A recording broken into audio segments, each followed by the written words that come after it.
మన negotiable instrument act చెక్ని ఒక bill of ఎక్స్చేంజ్గా identify చేస్తుంది. సో ఇందులో ఏమంటే ఏదైనా ఒక బిల్ ఆఫ్ ఎక్స్చేంజ్ ఈ మోడ్లో ఉన్నప్పుడు వీటిని కనుక వీటిలో ఏదైనా మెటీరియల్ ఆల్టరేషన్ కనుక జరిగితే అది ఇన్వాలిడ్ అవుతుంది అనమాట. ఫర్ ఎగ్జాంపుల్, మీరు చెక్ అమౌంట్ 1 లక్షకే రాశారు, కానీ అందులో ఆయన ఇంకో 0 యాడ్ చేసుకొని 10 లక్షలు చేశారనుకోండి, that is a material alteration.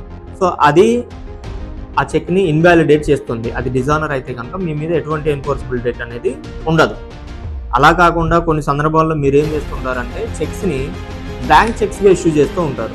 So blank చెక్స్గా issue చేసినప్పుడు కూడా ఈ సుప్రీంకోర్టు ఏం ఐడెంటిఫై చేసిందంటే, ఒక చెక్ని మీరు బ్లాంక్ చెక్గా ఇస్తుంటే you are giving a liberty to the opposite person and the cheque was issued in discharge of a liable debt అనమాట. అంటే మీరు ఒక యాక్టివ్గా ఉన్న డెట్ని డిశ్చార్జ్ చేయడానికే, మీరున్న అప్పుని పే చేయడానికే ఆ చెక్ ఇష్యూ చేస్తున్నారు.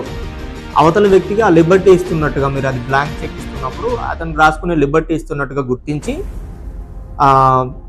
బ్లాంక్ చెక్స్ని కూడా వ్యాలిడ్ నెగోషియబుల్ ఇన్స్ట్రుమెంట్గా సుప్రీంకోర్టు గుర్తించింది.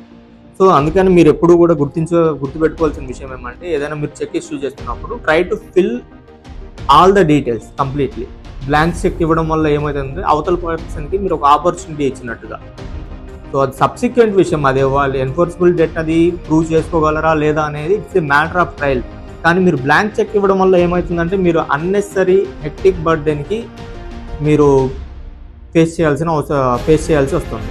సో ఆ ఒక్క విషయం గుర్తుపెట్టుకొని ఎప్పుడైనా చెక్స్ ఇష్యూ చేస్తున్నప్పుడు try to fill entire thing. అది మీకు హెల్ప్ఫుల్ అవుతుంది.